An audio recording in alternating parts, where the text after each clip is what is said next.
ಅಮಿತ್ ಶಾ ಪ್ರತಿಕೃತಿ ದಹನ ರಾಜೀನಾಮೆ ನೀಡುವಂತೆ ನಂಜನಗೂಡಿನ ಹೆದ್ದಾರಿ ತಡೆದು ಕಾಂಗ್ರೆಸ್ ಪ್ರತಿಭಟನೆ.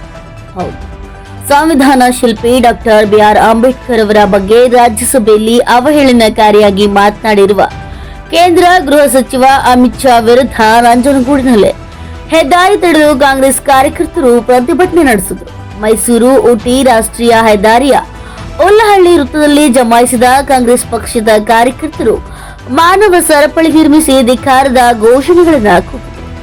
ರಾಷ್ಟ್ರೀಯ ಹೆದ್ದಾರಿ ತಡೆದು ಅಮಿತ್ ಶಾ ಪ್ರತಿಕೃತಿಯನ್ನ ದಹಿಸಿ ಧಿಕ್ಕಾರದ ಘೋಷಣೆಗಳನ್ನ ಕೂಗಿ ತಮ್ಮ ಆಕ್ರೋಶವನ್ನ ವ್ಯಕ್ತಪಡಿಸಿದರು.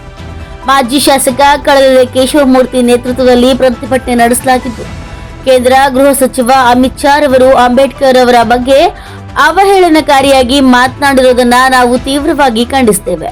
ಈ ಕೂಡಲೇ ಸಚಿವ ಸಂಪುಟದಿಂದ ವಜಾ ಮಾಡಬೇಕು, ದೇಶದಿಂದ ಗಡಿಪಾರು ಮಾಡಬೇಕೆಂದು ಪ್ರತಿಭಟನಾಕಾರರು ಒತ್ತಾಯಿಸಿದರು. ತಹಶೀಲ್ದಾರ್ ಅವರ ಮುಖಾಂತರ ರಾಷ್ಟ್ರಪತಿಗಳಿಗೆ ಮನವಿಯನ್ನ ಸಲ್ಲಿಸಿದರು.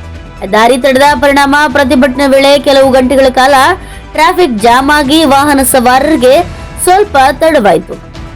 ನಂಜನಗೂಡು ಪೊಲೀಸ್ ಬಿಗಿ ಬಂದೋಬಸ್ತನ್ನ ನಡೆಸಲಾಗಿತ್ತು. ಜಯಶಂಕರ್, ಎನ್ಕೆಎಸ್ ಟಿವಿ4 ನ್ಯೂಸ್ ಬ್ಯೂರೋ, ಮೈಸೂರು.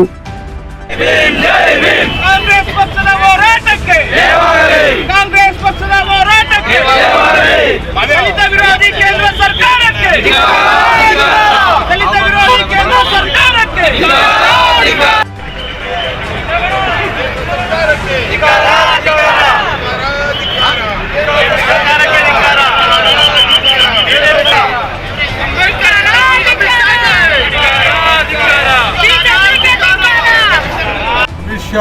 ಒಬ್ಬ ಗೃಹ ಸಚಿವರಾಗಿ ರಕ್ಷಣೆಯನ್ನು ಕೊಡತಕ್ಕಂಥ, ಇಡೀ ದೇಶಕ್ಕೆ ರಕ್ಷಣೆಯನ್ನು ಮಾಡತಕ್ಕಂಥ ಅಂಥವರ ಬಾಯಲ್ಲೇ ಒಂದು ಅಪಮಾನವಾದಂಥ ಮಾತು ಬಂದಿದೆ. ಅದನ್ನು ಕೂಡ ಸಿದ್ದರಾಮಯ್ಯ ಸಾಹೇಬ್ ಹೇಳಿದರೆ, ಹೌದು, ಬಹಳ ಎದೆಗಾರಿಕೆಯನ್ನು ತೋರಿದ್ದೀರಾ, ನಿಮ್ಮ ಮನಸ್ಥಿತಿ ಏನಿದೆ ಅದನ್ನು ಬಹಿರಂಗವಾಗಿ ನೀವು ಹೇಳಿದ್ದೀರಾ. ನಿಮ್ಮ ಪಕ್ಷ ಮತ್ತು ನೀವು ಅಂಬೇಡ್ಕರ್ ಅವ್ರ ಬಗ್ಗೆ ಇದ್ದಂಥ ಮಾತನ್ನು ನೀವು ಹೇಳಿದ್ದೀರಾ, ಅದು ವಿಕಾಸವಾದಂಥ ಮಾತನ್ನು ತಾವು ಆಡಿದ್ದೀರಾ. ಹಾಗಾಗಿ ನಾವು ಅದನ್ನು ವಿರೋಧಿಸಿ ನಮ್ಮ ಜೀವ ಇರುವವರೆಗೂ ಕೂಡ ಭೂಮಿಯ ಮೇಲೆ ಸೂರ್ಯ ಚಂದ್ರ ಹಾಗೆ ಅಮರರು, ಅದೇ ರೀತಿ ಅಂಬೇಡ್ಕರ್ ವಾಣಿ, ಅಂಬೇಡ್ಕರ್ ಚಿಂತನೆಗಳು ನಮಗೆ ಅಮರ. ಅವರ ಚಿಂತನೆ ನಮಗೆ ದಾರಿದೀಪ, ಅವರ ಸ್ಮರಣೆ ಮಾಡೋದೇ ನಮ್ಮ ಏಕೈಕ ಗುರಿ ಎನ್ನುವ ರೀತಿಯಲ್ಲಿ ಮೊನ್ನೆ ಮುಖ್ಯಮಂತ್ರಿಗಳಂತ ಸಿದ್ದರಾಮಯ್ಯ ಸಾಹೇಬ್ ಹೇಳಿದ್ದಾರೆ. ಹಾಗಾಗಿ ಇವತ್ತು ನಮ್ಮ ನಂಜನಗೂಡು ತಾಲೂಕಲ್ಲಿ ನಮ್ಮ ದಲಿತ ಸಮಿತಿಯ ಎಲ್ಲ ಒಕ್ಕೂಟಗಳು ಜೊತೆಗೆ ಕಾಂಗ್ರೆಸ್ ಪಕ್ಷ ಎಲ್ಲರೂ ಒಗ್ಗೂಡಿ ಈ ಒಂದು ಖಂಡನ ನಿರ್ಣಯವನ್ನು ಮಾಡಬೇಕು. ಜೊತೆಗೆ ತಹಶೀಲ್ದಾರ್ ಮುಖೇನ ರಾಷ್ಟ್ರಪತಿಗಳಿಗೆ ನಾವು ಮನವಿಯನ್ನು ಸಲ್ಲಿಸಿ ಅವ್ರನ್ನ ಅಮಿತ್ ಶಾ ಅವ್ರನ್ನ ಕೂಡಲೇ ಅವ್ರನ್ನ ಸಂಪುಟದಿಂದ ವಜಾ ಮಾಡಬೇಕು ಅನ್ನೋ ನಿರ್ಣಯವನ್ನು ನಾವು ತೆಗೆದುಕೊಂಡು ಇವತ್ತು ಕೇಂದ್ರ ಸರ್ಕಾರಕ್ಕೆ ಕಳಿಸ್ತಕ್ಕಂಥದ್ದು. ಅದು ಒಂದು. ನಿನ್ನೆ ಬೆಳಗಾವಿನಲ್ಲಿ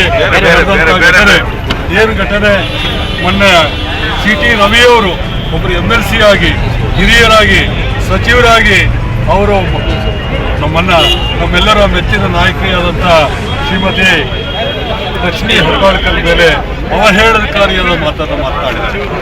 ಅದನ್ನು ಕೂಡ ಖಂಡಿಸಿ ಅದನ್ನು ಏನು BJP ಸರ್ಕಾರದಲ್ಲಿ ಈ ರೀತಿಯಲ್ಲಿ ಮೇಲ್ಮಟ್ಟದಿಂದ ಕೆಳಮಟ್ಟದವರೆಗೂ ಕೂಡ ಅವರ ಅವಹೇಳನಕಾರಿಯಾದಂಥ ಮಾತುಗಳು ಮತ್ತು ಅವರ ಭಾಷೆಗಳು ಎಲ್ಲವನ್ನು ಕೂಡ ಖಂಡಿಸಿ ಇವತ್ತು ನಾವು ಈ ಒಂದು ಪ್ರತಿಭಟನೆಯ ಮುಖೇನ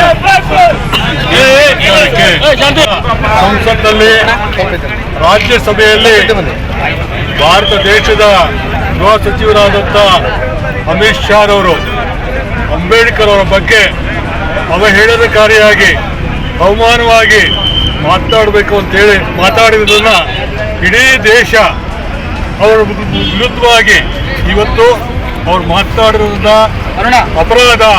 ಅವರು ಸಾರ್ವಜನಿಕವಾಗಿ ಕ್ಷಮೆಯನ್ನು ಕೇಳಬೇಕು ಮತ್ತು ಸಂಸತ್ತಲ್ಲೂ ಕ್ಷಮೆಯನ್ನು ಕೇಳಬೇಕು. ಅಂಬೇಡ್ಕರ್ರಿಂದ ಆಗಿರ್ತಕ್ಕಂಥ ಅಪಮಾನ ಇಡೀ ದೇಶಕ್ಕೆ ಆದಂಥ ಅಪಮಾನವಾದಂಥ ಹೇಳಿಕೆಯನ್ನು ಅವ್ರು ಮಾಡಿದ್ದಾರೆ. ಅವ್ರು ಏನು ಹೇಳಿದ್ದಾರೆ, ಇವತ್ತಿನ ದಿವಸ ಅಂಬೇಡ್ಕರ್ ಅಂಬೇಡ್ಕರ್ ಅಂಬೇಡ್ಕರ್ ಅನ್ನೋದು ಫ್ಯಾಷನ್ ಆಗಿದೆ. ಅದೇ ಮಾತನ್ನ ಯಾವ್ದಾರೋ ದೇವರ ಹೆಸರಲ್ಲಿ ಮಾಡಿದರೆ ಇನ್ನು 7 ಜನ್ಮಕ್ಕೂ ಕೂಡ ನಮಗೆ ಸ್ವರ್ಗ ಸಿಗ್ತಾ ಇತ್ತು ಅಂತೇಳಿ ಬಹಳ ಅವಹೇಳನಕಾರಿಯಾಗಿ ಮಾತನಾಡಿದ್ದಾರೆ. ನಾವಾದರೂ ಹೇಳೋದಷ್ಟೇ, ಇವತ್ತು ಸಂವಿಧಾನದ ಅಡಿ ಪ್ರಜಾಪ್ರಭುತ್ವದ ಅಡಿ ಇವತ್ತು ಅಮಿತ್ ಶಾ ಅವರು ಇವತ್ತು ಸಂಸತ್ನಲ್ಲಿ ಇವತ್ತು ಕೇಂದ್ರ ಸಚಿವರಾಗಿದ್ದಾರೆ. ಅವರ ಹೇಳಿಕೆಯನ್ನ ನಮ್ಮೆಲ್ಲರ ಮೆಚ್ಚಿನ ನಾಯಕರಾದಂಥ ನಮ್ಮ ACC ಅಧ್ಯಕ್ಷರಾದ ಮಲ್ಲಿಕಾರ್ಜುನ್ ಖರ್ಗೆ ಸಾಹೇಬರು, ಸನ್ಮಾನ್ಯ ನಮ್ಮೆಲ್ಲರ ಮೆಚ್ಚಿನ ನಾಯಕರು ಹಿರಿಯರು, ಕರ್ನಾಟಕ ರಾಜ್ಯದ ಮುಖ್ಯಮಂತ್ರಿಗಳಾದಂಥ ಸನ್ಮಾನ್ಯ ಶ್ರೀ ಸಿದ್ದರಾಮಯ್ಯ ಸಾಹೇಬರು ಬಹಳ ಖಂಡನೀಯವಾಗಿ ಅವರನ್ನು ಖಂಡಿಸಿದ್ದಾರೆ. ನಿಮಗೆ ಅವ್ರನ್ನ ಪ್ರತಿನಿತ್ಯ ನಾವು ಸ್ಮರಣೆಯನ್ನು ಮಾಡ್ತೇವೆ. ಅಂಬೇಡ್ಕರ್ ಇಲ್ಲದೆ ಇದ್ದರೆ ಕೋಟ್ಯಾಂತರ ಜನ ನನ್ನಂಥ ಶೋಷಿತ ವರ್ಗದವರು, ಇವತ್ತು ಕೂಡ ಶೋಷಿತ ದುರ್ಬಲ ಸಮಾಜದವರು, ಮಹಿಳೆಯರು ಎಲ್ಲರಿಗೂ ಕೂಡ ಅಂಬೇಡ್ಕರ್ ಅವರ ರಕ್ಷಣೆ ಮೇಲೆ ನಾವು ಇವತ್ತು ಜೀವನ ಮಾಡ್ತಾ ಇದ್ದೀವಿ ಅಂತ ACC ಅಧ್ಯಕ್ಷ ಅಂತ ಮಲ್ಲಿಕಾರ್ಜುನ್ ಖರ್ಗೆ ಸಾಹೇಬರು. ಅದೇ ರೀತಿ ಮೊನ್ನೆ ಮುಖ್ಯಮಂತ್ರಿಗಳು ಏನು ಹೇಳಿದ್ದಾರೆ, ನಾನಾದರೂ ಸಂವಿಧಾನ ಇಲ್ಲದೆ ಇದ್ದ ಪಕ್ಷದಲ್ಲಿ ನಾನೊಬ್ಬ ಮುಖ್ಯಮಂತ್ರಿ ಆಗಲಿಕ್ಕೆ ಆಗ್ತಾ ಇರಲಿಲ್ಲ, ನಾನು ಗ್ರಾಮದಲ್ಲಿ ಏನಾದರೂ ಕೂಡ ಗ್ರಾಮೀಣದಲ್ಲಿ ಇರಬೇಕಾಗ್ತಾ ಇತ್ತು.